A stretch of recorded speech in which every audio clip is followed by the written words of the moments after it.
মিশে কাজ করলেও কঠিন কাজকে সহজে করে ফেলা যায়। রাধে রাধে বন্ধুরা, টুইন গোপাল লাইফস্টাইল চ্যানেলে আপনাদের সবাইকে স্বাগত। আপনারা কেমন আছেন? আশা করি আপনারা সবাই ভালো আছেন ও সুস্থ আছেন। আমিও খুব ভালো আছি। তো আজ হলো শনিবার। তো আমি এই ব্লগটা শনিবার সকাল 6টা থেকেই আরম্ভ করেছি। সাথে থাকুন, আশা করছি আজকের ব্লগটা আপনাদের ভালো লাগবে। তো সকালেই বাসি ফুলগুলো ফেলে দিয়ে এখানে যে সজলধারায় জল আসে, ওখানে আমাদের সবসময় একটু একটু জল পড়তে থাকে, মানে টাইমের বাইরেতেও। তো এই পেতেটা একটু ধুয়ে নিলাম, ফুলের পেতেটা। তারপর এখানে যে অপরাজিতা ফুলের গাছটা আছে সেখান থেকে ফুলগুলো তুলে নিচ্ছি। আর সকালে না ফুলগুলো তুললে, সকালেই এখানে মানে মানে খুব তাড়াতাড়ি না তুললে একটু পরেই এখানে রোদ চলে আসবে, আর রোদ দিতে না ফুলগুলো একবারে শুকিয়ে যায়। সেজন্য সকালেই না সব ফুলগুলো তুলে নিচ্ছি। তো এইদিকে প্রচুর অপরাজিতা ফুল হয়। পর এদিকে চাপ যে গোলাপি রঙের করবী ফুলটা হয়, সেই ফুলগুলো এক গাছ করে ফুটছে। নয়নতারা ফুল তো আছেই একবারে গাছ ভরে, তো এদিকটা বেশিরভাগই নয়নতারা ফুলে ভরে আছে। তারপর এই সাদা টগরপাতি ফুল, এইসব ফুলও আছে। তো ফুলগুলো তুলে নিয়ে এসে আর আমাদের ঠাকুরতলার কাছে বাগান থেকে এই যে জবা ফুলগুলো সব এনেছে। তো আজ শনিবার পুজো করাতে যাবে, সেজন্য সকালেই একবারে মালাটা গেঁথে নিচ্ছি। তো নানা রকমের জবা ফুল আছে, ওই ঘিয়া, সাদা, লাল, এই সব জবা ফুল দিয়েই মালাটা গেঁথে নেব। আর এই সকালবেলায় না মালাগুলো গাঁথলে এই ফুলগুলো একদম একটু পরপরই মানে জড়ো হয়ে যাবে, তো তখন মালা গাঁথা যাবে না। সেজন্য সকালেই না মালাটা গেঁথে নিচ্ছি। তো এরপর তো কাজ ধরবো, মানে সকালের বাসি কাজ আছে। তো এখনও খাইনি, এবার সকালবেলার খাবার খেয়ে ছেলেকে ঘুম পাড়িয়ে দিয়ে তবে আবার সকালের কাজগুলো ধরতে পারবো। তো সেই জন্য সকালবেলা যতটা সম্ভব ঠাকুরের কাজগুলো করে নিই।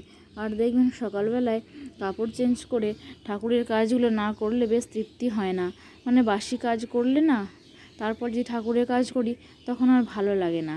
সেজন্য সকালবেলায় ঠাকুরের কাজগুলো সেরে নিই। মানে ধরুন তুলসী তলা ধোয়া, বাগানো বা ফুল তোলা বা ঠাকুর ঘরের মোছা, নিত্য সেবা, এগুলো আমি সকালেই সেরে নিই।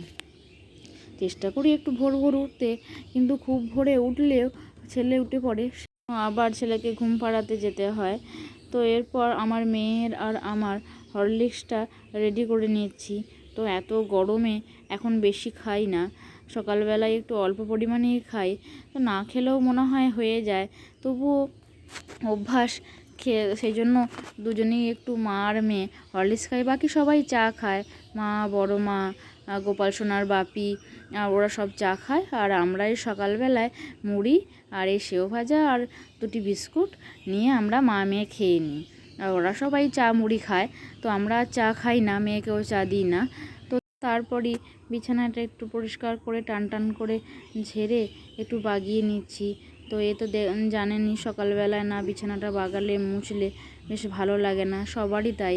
আর কি বলুন তো, আমরা যারা বাড়ির মানে হাউসওয়াইফ আছি, তাদের সকালবেলায় নিত্য কাজ হচ্ছে এই ঘর পরিষ্কার করা, ঝাঁট দেওয়া, বিছানা পরিষ্কার, বাসন ধোয়া, কাচা, রান্না, এইসবই যেন নিয়মিত রোজ রোজ একই কাজ।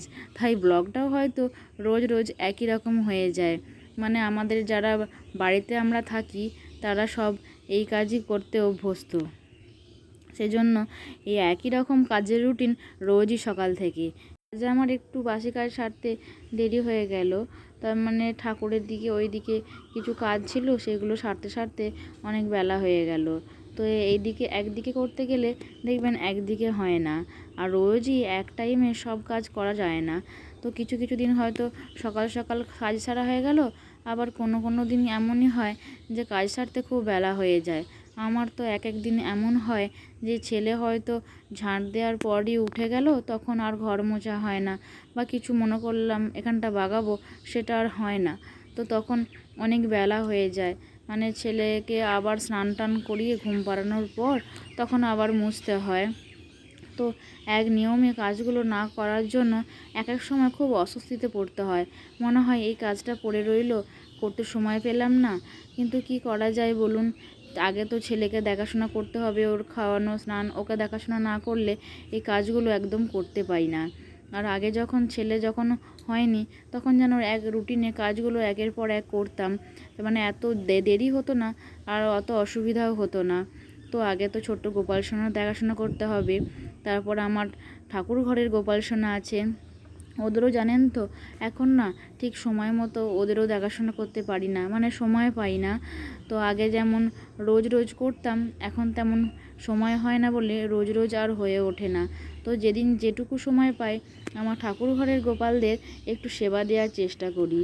তো এরপর আজকে বৈকালের যে ভোগ হবে, মানে ঠান্ডা ভোগ হবে, সেখানে গোপাল সোনাকে ছানা দেওয়া হবে।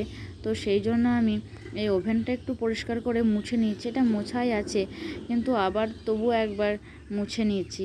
তো তারপর যে দুধ দোয়া হয়েছিল, তারপর এই যে দুধ রাখা হয়েছে, আর এই দুধটাই এখন জাল দিতে বসিয়ে দিয়েছি। এটা এখনই ছানা কাটাবো। তো এখনই ছানাটা কাটিয়ে রেখে দিচ্ছি, কেননা বিকালবেলায় কাজ থাকে, তারপর সময়ও হয় না, সেজন্য এখনই এটা করে রেখে দিচ্ছি। আর আমাদের ফ্রিজটা তো ঠাকুরের, তো এটা করে ফ্রিজে রেখে দেবো। আর আশা করি এটা জলে রাখলেও ভালো থাকবে, ফ্রিজে রাখারও প্রয়োজন হবে না। তো ঠান্ডা ভোগে আমাদের গোপাল সোনাকে আজকে ফল মিষ্টির সঙ্গে ছানাও দেওয়া হবে। তো দেখুন এদিকে আমার ছানাটা কাটানো হয়ে গেল। তো আজকে আমি লেবু দিয়ে ছানা কাটাচ্ছি, মানে ছানা কাটানোর যে পাউডারটা হয় না, সেটা ফুরিয়ে গেছে, আনা হয়নি। আর অনেক দিন ছানা কাটানো হয়নি, মানে ঠাকুরের জন্য, তো সেই জন্য আর আনানো হয়নি। আর লেবু যখন ছিল বাড়িতে, সেজন্য লেবু দিয়ে ছানাটা কাটালাম। তো এখন দুধটা থেকে হালকা হালকা নীল রঙের যে, নীল নীল নয়, ঠিক সবুজ সবুজ রঙের যে জলটা বেরিয়ে আসে, ঠিক তখনই বোঝা যায় যে হ্যাঁ, ছানাটা ঠিক সঠিক মাত্রায় কাটানো হয়েছে। তো চামচ দিয়ে এভাবে দেখে নিলাম যে হ্যাঁ, ঠিকঠাক মতো দুধটা থেকে জলটা বেরিয়েছে নাকি। তো তারপর অনেক দিনের সরও জমা হয়ে গেছিলো, সেজন্য আমি সরটাও একটু ময়ে নিলাম, কারণ এটা অনেক দিন থাকলে না একটা কেমন গন্ধ হয়ে যায়। তো এদিকে আমার সরমোয়া হয়ে গেল। আর দেখুন জলের ওপরে কি সুন্দর ননির আস্তরণটা পড়েছে। তো এই ননিটা আমার গোপাল সোনা কিন্তু খেতে খুব ভালোবাসে। বন্ধুরা, আমার আগের ভিডিওয় এক দিদিভাই কমেন্ট করেছে অর্পিতা লাইফস্টাইল থেকে, যে দিদিভাই তোমার ভিডিওগুলো খুব সুন্দর হয়েছে, আমি রোজ দেখি। আর তিলকা বিশ্বাস দি কমেন্ট করেছেন রাধে রাধে। তো আমার ভিডিও রোজ দেখার জন্য অসংখ্য অসংখ্য ধন্যবাদ তোমাদের সবাইকে। ওটাও একটু মুছে পরিষ্কার করে বাগিয়ে নেব, না পরিষ্কার করে দিলে হয় না। আর এগুলো এই মোছা স্ট্যান্ডটা করে একদম মোছা যায় না ভালো, তো সেই জন্য এগুলো আগে একটু মুছে নিচ্ছি। আর এখানে ছেলেকে খাওয়াই, তো সেজন্য একটু একটু জিনিস, ধরুন কোনো খাবার জিনিস এখানে পড়ে গেলে লেগে যায়, সেজন্য একটু পরিষ্কার করে মুছে নিয়ে তারপর এগুলো আবার রেখে দিচ্ছি। তো এগুলো আমার ছেলের সব শুকনো খাবার। এখানটা মুছে বাগিয়ে পরিষ্কার করে নিলাম। তো তারপর আমি সব মুছবো। তো তারপর তার আগে এখানে যে গ্যাস টেবিলটা আছে, সেইখানটা খুব নোংরা হয়েছিল, সেজন্য মানে এখানে খাবার রাখা হয় এবং বাড়া হয়, তো সেজন্য তেল চিটে হয়েছিল।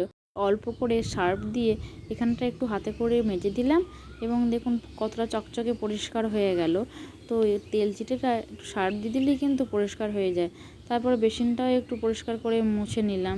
তো এই বাড়িঘর, এত বড় বাড়িঘর বাগানো একার পক্ষে সম্ভব নয়, তাই সবাই মিলে আছে বলেই একসাথে অত বড় বাড়িঘর আমরা পরিষ্কার এবং বাগাতে পারি। মানে এদিকে মাটির রুমগুলো আছে, গোয়াল বাড়ি আছে, আমাদের যে ঠাকুর বাড়ি আছে, সেখানেও গিয়ে পরিষ্কার বাগানো করতে হয়। মানে আমি যদি একা করা দিন লেগে যেত হয়তো।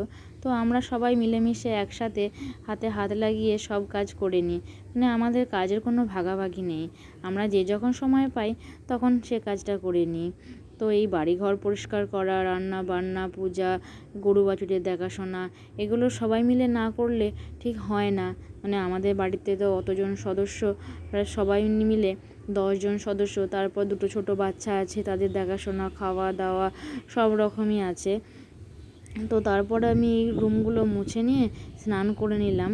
তো দুপুরের খাবার আজকে মেনু হয়েছিল ছাতুর ঝাল, আর এই যে আমার মেয়ে ঝাল খাবে না, সেজন্য ওর জন্য ছোট ছোট করে ভাজা, আর এটা হচ্ছে আমের চাটনি, আর তারপরে হচ্ছে পটল ভাজা হয়েছিল।